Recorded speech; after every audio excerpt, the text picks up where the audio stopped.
السلام علیکم ورحمۃ اللہ تعالی۔ کسی نے لکھا ہے کہ چاند تارے پھول جگنو کہ کشا بھی ساتھ ہے، یہ زمیں بھی ساتھ ہے، وہ آسماں بھی ساتھ ہے، اس لیے جنت کے جیسا لگ رہا ہے میرا گھر، میرے بچوں کے علاوہ میری ماں بھی ساتھ ہے، میرے بچوں کے علاوہ میری ماں بھی ساتھ ہے۔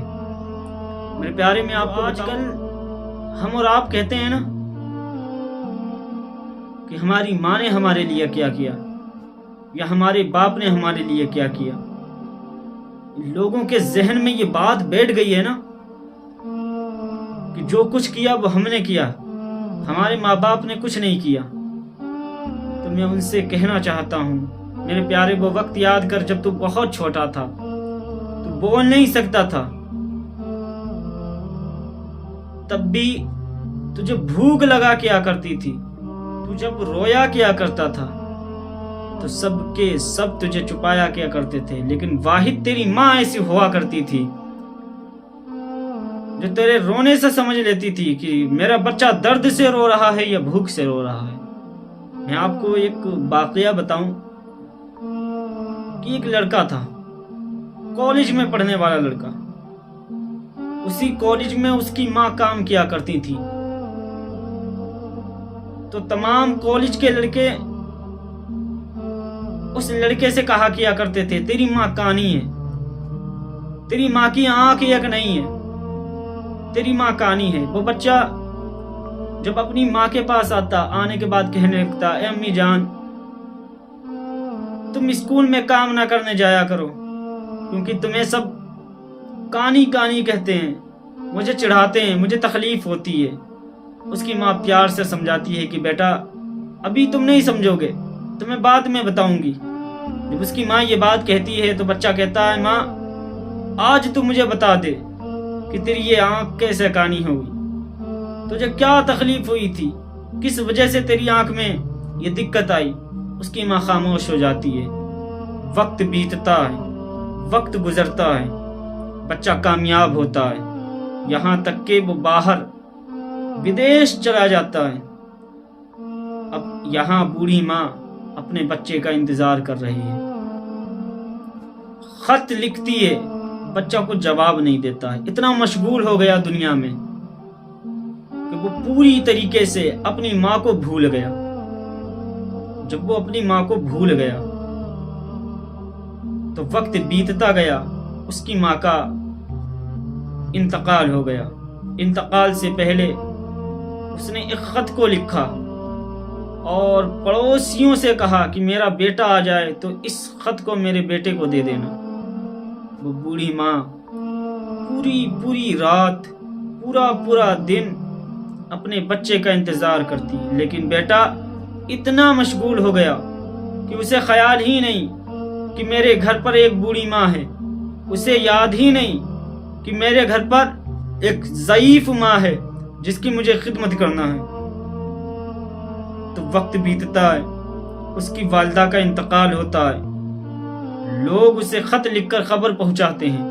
اس زمانے میں ایسی سواریاں نہیں تھیں کہ بندہ ایک ہی دن میں آ جائے، کئی دن لگا کیا کرتے تھے۔ تو اسے جب خبر ملی، لوگوں نے ادھر اس کی ماں کو دفنا دیا اور وہ شخص اپنے گھر آیا اور نارمل گھوم رہا ہے۔ لوگ سوچ رہے ہیں یار اس کی والدہ کا انتقال ہو گیا۔ جب دنیا انسان کو مل جاتی ہے نا تو وہ ساری چیزوں کو بھول جاتا ہے، اسے نہیں خیال ہے، اسے نہیں معلوم ہے۔ لوگوں نے کہا کہ آپ کی والدہ نے ایک خط دیا تھا، تو اس نے کہا لاؤ وہ خط۔ تو جب اسے خط دیا گیا اور اس نے خط کو کھولا اور پڑھنا شروع کیا، پڑھتا جا رہا ہے اور روتا جا رہا ہے، زارو قطار رو رہا ہے۔ لوگوں نے دیکھا یار ابھی تک تو یہ رویا نہیں، ایک خط پڑھ کر کیوں رو رہا ہے، آخر وجہ کیا ہے؟ تو لوگوں نے پوچھا آپ کیوں رو رہے ہو؟ تو اس شخص نے کہا کہ مجھ سے بہت بڑی غلطی ہو گئی، میری والدہ نے کیا نہیں کیا میرے لیے، اور میں یہ سوچ رہا تھا کہ میری والدہ نے کچھ نہیں کیا۔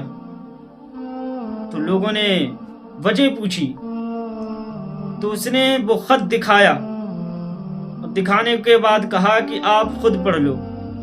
تو اس خط میں لکھا ہوا تھا، اے میرے بیٹے، جو تو پوچھتا ہے نا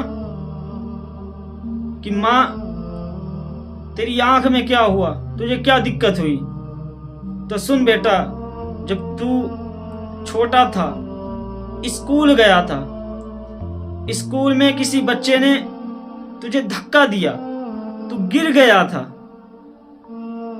اور گرنے کی وجہ سے تیری ایک آنکھ میں چوٹ لگی، وہ آنکھ پھوٹ گئی تھی، آنکھ خراب ہو گئی۔ میں ڈاکٹروں کے پاس گئی، جانے کے بعد میں نے تیرا علاج کروایا، اور ڈاکٹروں سے کہا کہ میرے بیٹے کی آنکھ کسی بھی طریقے سے صحیح کر دو۔ پھر اس کے بعد ڈاکٹروں نے بتایا کہ تمہارے بیٹے کی آنکھ نہیں صحیح ہو سکتی۔ جب میں نے یہ سنا تو میں نے ڈاکٹروں سے کہا کوئی تو علاج ہوگا، تو ان ڈاکٹروں نے کہا تھا ہاں، اگر کوئی دوسری آنکھ دینے کے لیے تیار ہو جائے تب یہ صحیح ہو سکتا ہے۔ تو اے میرے لخت جگر، اے میرے نور نظر، میں نے یہ نہیں سوچا تھا کہ لوگ مجھے کیا کہیں گے، میں فوراً ڈاکٹروں سے کہا کہ میری ایک آنکھ نکال کے میرے بیٹے کے آنکھ میں لگا دو۔ سبحان اللہ، یہ والدہ ہوتی ہیں۔ کہا میری آنکھ نکال کر میرے بیٹے کی آنکھ میں لگا دو تاکہ زمانہ میرے بچے کو کانا نہ کہہ سکے۔ اللہ اکبر۔ جب اس نے یہ خط پڑھا، زار و قطار رو رہا۔ اس نے زمانے کو بتایا، اے لوگوں، دنیا کی ساری چیزیں ایک طرف، لیکن ماں ایک طرف ہوتی ہے۔ ماں سے بڑھ کر کوئی نہیں ہوتا ہے۔ ماں سے محبت کرو، ایسی محبت کرو، ایسی محبت کرو کہ زمانہ مثالیں دے، زمانہ کہے کہ واقعی یہ ماں کا وفادار ہے۔ اور ماں نے اگر جس بچے کے لیے دعا کر دی تو اس کی دنیا بھی کامیاب ہے، آخرت بھی کامیاب ہے۔ اللہ ہم سب کو اپنی ماؤں سے محبت کرنے کی توفیق عطا فرمائے، آمین۔